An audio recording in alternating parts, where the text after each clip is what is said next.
જય શ્રી કૃષ્ણ, જય દ્વારકાધીશ મિત્રો. આજે આપણે અધ્યાય 16નો 17મો શ્લોક સમજીશું.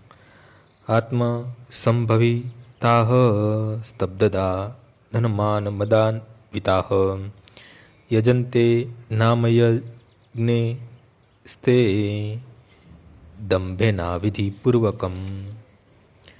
પોતાને જ શ્રેષ્ઠ માનનારા, સદા ઉદ્ધત રહેનારા, ધન સંપત્તિ તથા મિથ્યાભિમાનથી મોહગ્રસ્ત થયેલા લોકો કોઈ વિધિ વિધાનનું પાલન કર્યા વગર કેટલીક વખત નામ માત્ર માટે બહુ ગર્વથી યજ્ઞ કરે છે. પોતાને સર્વેસર્વ માનીને કોઈ પ્રકારે શાસ્ત્રની પરવા કર્યા વિના આસુરી મનુષ્ય કોઈક વાર કહેવાતા ધાર્મિક અથવા યજ્ઞ વિષયક કર્મકાંડ કરતા હોય છે. તેઓ કોઈ પ્રમાણમાં વિશ્વાસ કરતા નથી, તેથી તેઓ ઘમંડી હોય છે.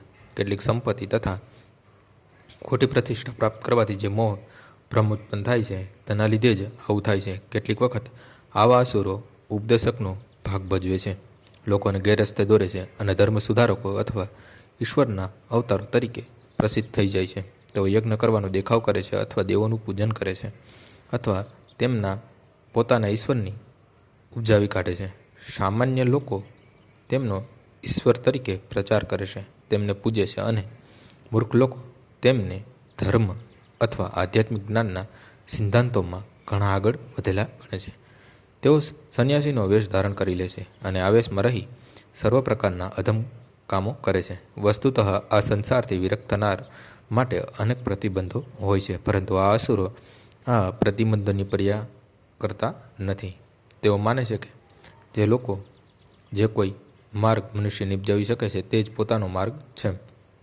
તેમના મતે તેઓ કોઈ પ્રમાણભૂત માર્ગ નથી કે જેનું પાલન કરવું પડે. અહીં અવિધિપૂર્વકમ શબ્દ પર ભાર મૂકવામાં આવ્યો છે, જેનો અર્થ થાય છે વિધિ વિધાનોની ઉપેક્ષા કરીને.